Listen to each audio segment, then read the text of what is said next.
A new book documents the art of advertising in St. Louis. That's next on City Corner.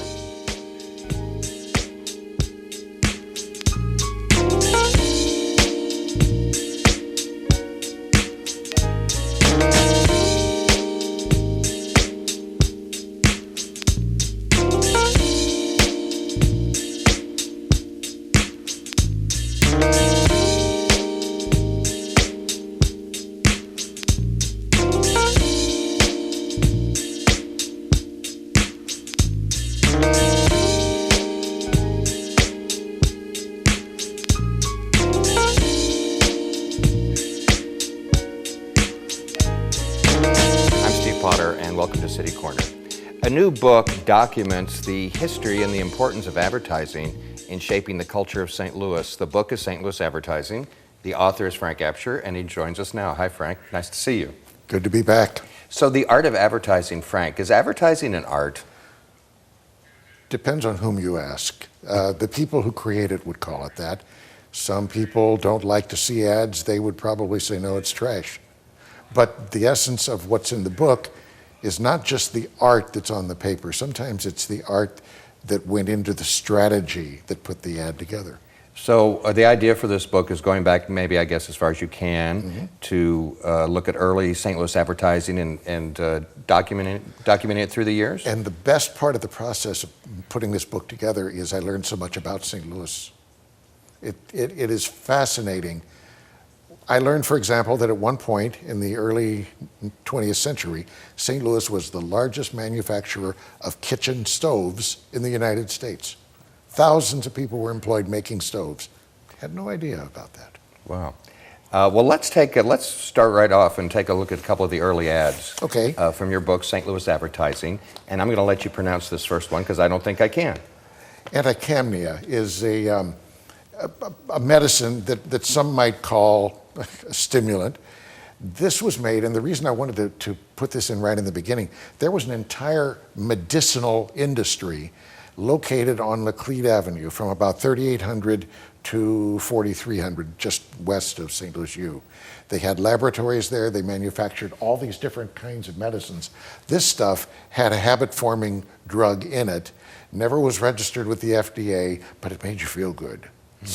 And so a lot of this kind of stuff was really marketed in the late 1800s, early 1900s, so that people could feel good, whether it was the later years Geritol with the heavy alcohol content or whatever.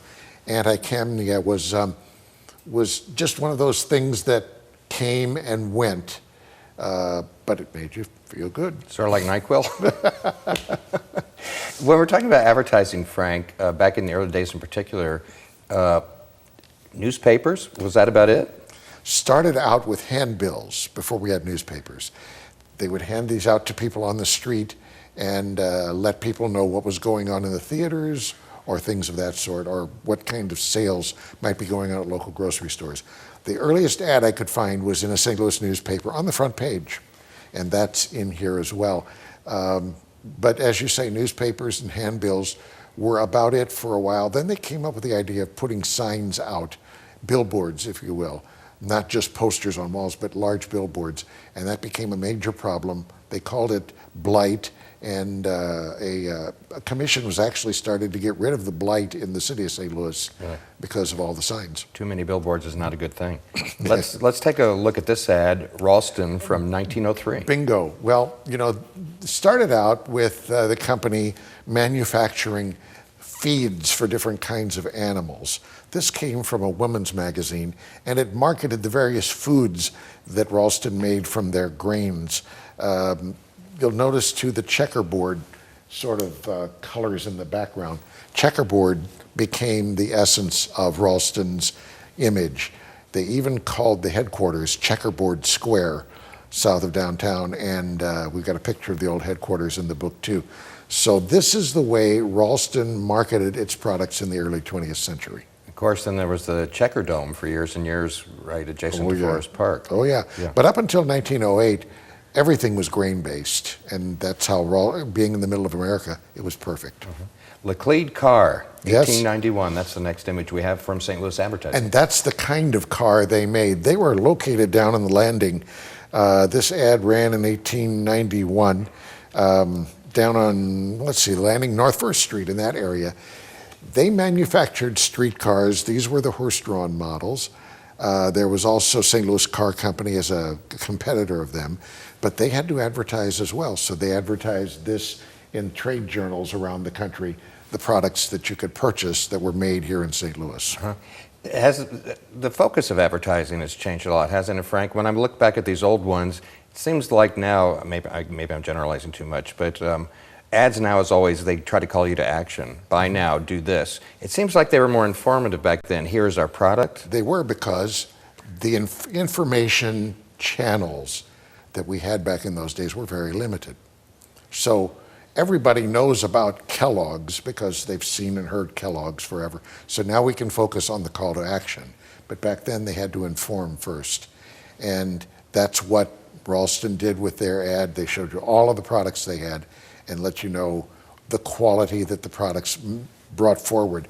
The patent medicine that you saw earlier, same sort of thing. But back then they could make claims that weren't necessarily true.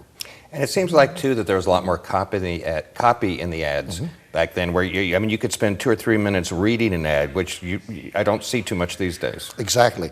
The copy was the part where they needed to inform, and again, it was because the only medium that existed was the print medium. And people read all the time. If you looked at some of the magazines back in those days, or even the newspapers, they were full of stuff to read, not just news, but serialized books and things of this sort, because people held on to things and read them from cover to cover. Let's look at the next ad in your book, St. Louis Advertising. I had never heard of American Moors, but it was a car company, and there were several car companies here in St. Louis.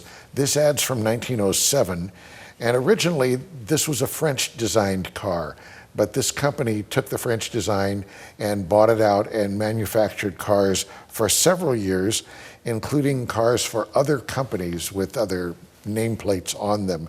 The Moors engines were among the first in the United States to actually do the V8 design, but as luck would have it, the economy got the best of them. About this time, wasn't St. Louis sort of like a mini Detroit at one time? There were, I want to say, 3 or 4, maybe more different car manufacturers in St. Louis. Absolutely.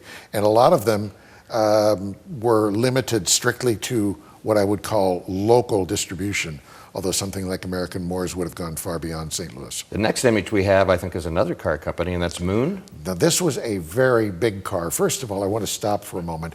Up until now, you've seen one-color ads.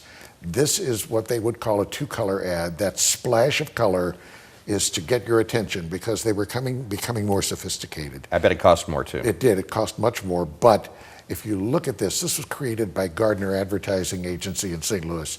It would catch your attention. The splash of color was used to create the image of a classy car model. The Moon itself was first manufactured here in 1905, sold for $3,000 in those days. That was a lot. Yes. Later on, though, they started with the lower end and would go down to $2,000. By 1924, they couldn't even meet the demand for the car. They were so popular, but along came 1929, the market crash, and Moon went out of existence. That was a grand car, though. Yeah. Let's look at this ad for Bucks from 1920. I mentioned the stoves. Look at this. Talk about getting your attention. Here's a 3-color ad, and by that I mean the black, obviously, along with the blue and the orange. And this would run in a ladies' magazine. The Bucks Stove Company began manufacturing down at 720 North 1st Street in 1881. There were a lot of competitors for stoves. By 1892, St. Louis built over $2 million worth of stoves and shipped them out around the country. 1.1 million stoves were built here in 1912, and 2,500 people were employed building stoves. This was a huge industry. I know it for a fact because it relates to my family. Real short, just on a personal note. On my mother's side, it's still in existence today, although it does other things. Brower Supply Company on Forest Park Parkway. It used to be downtown in Washington. Yep. And I always heard the story from my grandmother, that was a family company in our family, that they made stove replacement parts. And during the Depression, when everyone else was struggling, Brower Supply Company did really well because people weren't buying new stoves, they were fixing the old ones. Exactly. So that was Good a big stuff. deal. Good stuff. Let's look at one more before we take our break. Well, Bevo. this gets us into the brewing industry. People don't realize that during Prohibition, you could not manufacture beer. And so with all of the breweries that St. Louis had, they had to do something to keep their people busy. Bevo was manufactured by Anheuser-Busch. It was a non-alcoholic cereal beverage, started in 1916, and within 2 years, the demand nationally was so great for this stuff that they had to build an entire bottling plant, the Bevo plant, which is still there. And if you go down, you notice the Fox sitting there. Right. The Fox is found in St. Louis. There's a Feasting Fox restaurant down on South Grand, which was established by the brewery. And on the cornices of the bottling plant on South Broadway, you can look up and you can see the Fox sitting there, the Bevo Fox. So not only did they market this non-alcoholic beverage and keep the people employed, but they created, in essence, this icon, this advertising icon, the Fox. Yeah, Frank, advertising today seems so complicated. You probably need like a staff of people that do flow charts and research and stuff. It couldn't have been that complicated back then, or was it? I don't think it was nearly that complicated. Some might say sophisticated. It was one of those situations where there were some people who really knew how to get the attention and how to deliver the message, and that's all that was necessary. And we come back from the break, I want to ask you for a little bit about the history of advertising in St. Louis, specifically advertising agencies. People may not realize that at one time, and I think as recently maybe it's the 60s or 70s, right? You're right. We were really a center, a hub of some major advertising companies. We were. All right, well, we'll pick up on that. Frank Absher has written the book, St. Louis Advertising. We're going to take this break, and we'll be back with more City Corner right after this.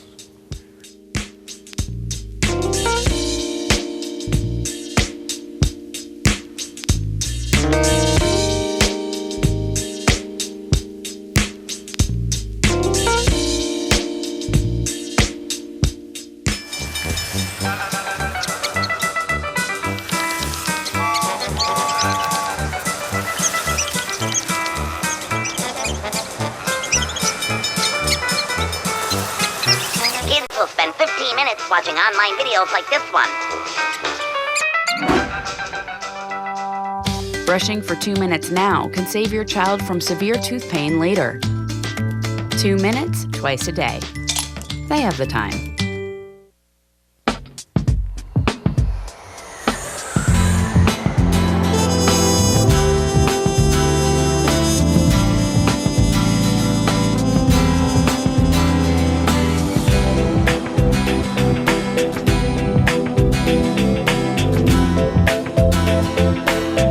Experience St. Louis!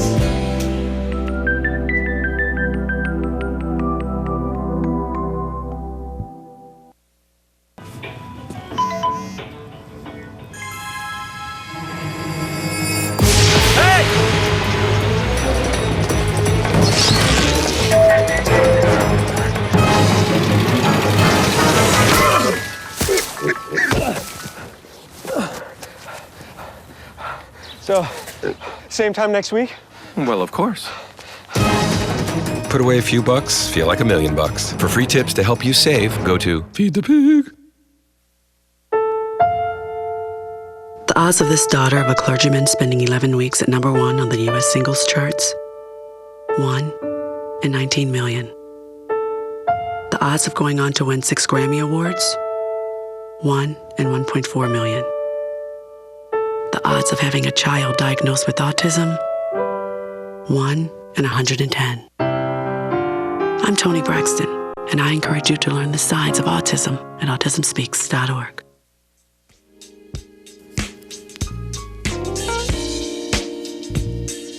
I'm Steve Potter, and welcome back to City Corner. We're talking to Frank Absher today. His new book is St. Louis Advertising, where he documents the importance of advertising in the history of St. Louis and how it shapes our cultures. So maybe that should be my question, Frank. How does an ad shape our culture? Well, it's a chicken and egg question. Does the ad shape the culture, or is the ad shaped by the culture? I guess the answer would be yes, yes. Both, yes. It has to reflect the culture, but it also has to stay current with it and be ready to change at a moment's notice. Before we took a break, we mentioned that St. Louis was really the center for advertising. There were so many national products and whose ad campaigns were developed right here. Exactly. In fact, people aren't aware, but Coca-Cola was advertised right out of St. Louis for over 50 years by Darcy Advertising. Gardner Advertising was the other large firm. They took Pet Milk, Ralston Purina, and so forth. And then in the later years, the Anheuser-Busch products were all done out of St. Louis. It was really a haven for good, creative people. And then there were a lot of what we would call boutique shops, and they still exist. These are the specialty shops with the highly creative people who don't necessarily get into lockstep with corporate, and they're good. But why St. Louis? Was the proximity in the middle of the country, did that have anything to do with it? It did, and it was partly because we didn't have the ability to travel as easily, get on the plane at Lambert and fly to New York or whatever.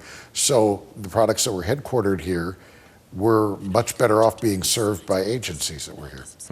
Well, you've compiled, I don't know how many, way over 100 images Yes. of advertisements in the book St. Louis Advertising. Let's look at a few more. And This one's fascinating. ginger ale. When you're in the book, when you have the book, you can look more closely. But I mentioned earlier, before the break, that when we went into Prohibition, there was no beer manufactured here. It says Budweiser, but you can look very closely at the label on the Budweiser, and there is no mention of it being beer. And the ginger ale, also the extra dry ginger ale manufactured by Anheuser-Busch, because the Busch family's objective was to keep all of their people at work, fully employed until Prohibition ended. So they came up with all these different products to manufacture, keeping the plants busy, operative until it was over. And keeping the brand out there, the name out there, I guess, Absolutely. was part of it. Yep. Well, let's stick on the whole beer thing. Falstaff. I remember Do they still make that? I don't know, but this is another one of those where if you look very closely, the fine print on the label says, does not contain 0.5% of alcohol by volume. This was the non-alcoholic Falstaff that was made during Prohibition. So as you mentioned astutely, you kept the image alive, you kept the brand alive. It just was what we would call near beer, and it didn't have any alcohol. What do you know about the history of Prohibition? Did everyone assume it was just temporary at the time? Most people did. The Lemp Brewery made the mistake of not planning for Prohibition, and they ended up going out of business. But Falstaff itself and many of the others survived. Let's take a look at the Budweiser train. Yeah, people didn't realize that Anheuser-Busch was so huge that they had their own railroad.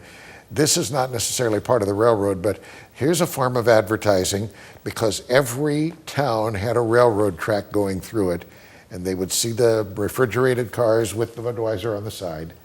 King of all bottled beers. It's a beer car. What better way to go through life than having a beer car? Yeah, and I think this makes me think of the advertising on the sides of brick buildings, which was very Yes. prevalent in St. Louis and elsewhere for a long time.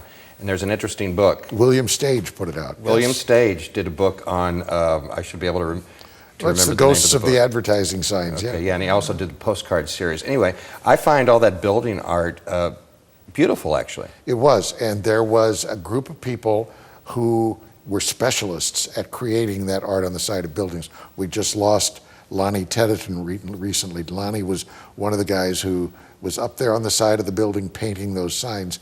It was a real art.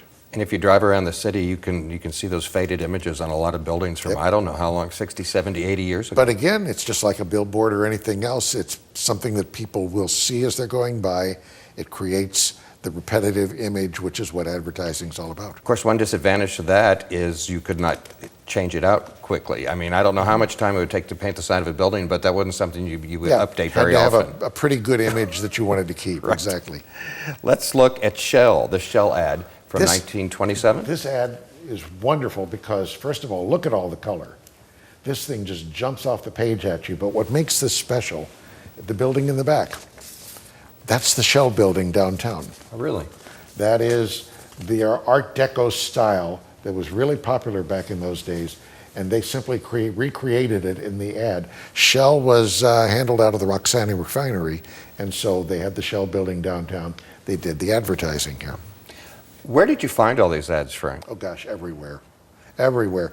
You can go through a lot of old magazines. You can do, your research on eBay, but these are such creative pieces of art, I consider to be art, that I wanted to preserve them, and I wanted to make sure people saw what St. Louis was like. Since you bring up preserving them, maybe we should mention the St. Louis Media Foundation briefly, which is something that you founded a few years ago. Yes, and the whole ideal there is to preserve what's happened in St. Louis media history. Media also includes advertising, public relations, and so we've started preserving those as well. But we want to make it available to people who are studying it, who are just interested in researching it, what have you. We have a couple of interesting little museums here in town, like the Moto Museum and the St. Louis Photography Hall of Fame. I'm surprised we don't have a little advertising museum. I could see these on the walls of a building somewhere. I'll see if I can find the money. Is that what you're waiting for? Got to have the money, yeah. St. Louis Advertising is the book. Frank Absher is our guest today.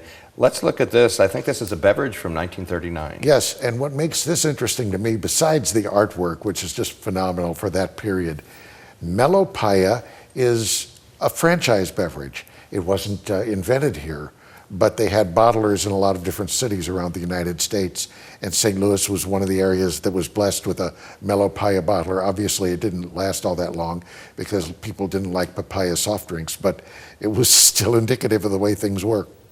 Did you ever try it? That was way before your time. Yeah, I'm not quite that old. So I'm hair regretted may be saying white, that after I said it. But now this next image, though, I want to prepare before we actually go to it, is to me the essence of a lot of the things we've talked about. The painting on the side of the building, the iconic image that everyone remembers came from our friend William Stage, who had the eye to get the picture. Fading Ads of St. Louis, that's his book. It just Okay. occurred to me, sorry. There you are. That is a legitimate sign. This is a little restaurant that was down on Shoto. It was called Lane's Truck Stop.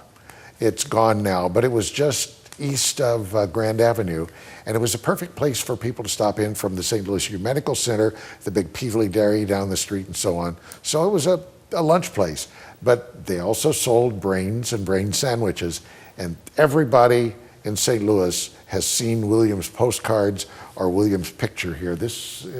It tells it all. That is real history. Frank, I have to tell you, I like some unusual, I like caviar. I've never tried brains. Can't say that I have either, but there's always a first time. Don't they still serve it somewhere? Oh, they serve Or at them least a lot on of places, occasion sure. somewhere, yeah. Brain sandwiches. They're not a quarter anymore. Let's look at this next ad from your book.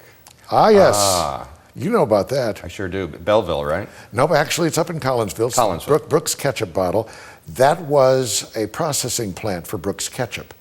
And they decided to turn the water tower into a bit of Americana. So the Brooks Ketchup people built a bottle around the water tower, and it could be seen from the highways around. It, of course, no longer exists as a ketchup facility, processing facility, but some forward-thinking people in the area have preserved it and turned it into one of those landmarks like the world's largest ball of string, and it's just fun to see that.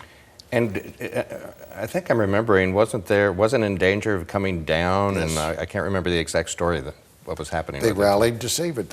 Yeah. People decided that it was worth saving. Yeah, so it'll be there forever. We have one more image, but let's hold off on that for a couple of minutes and Okay. just talk about advertising in general.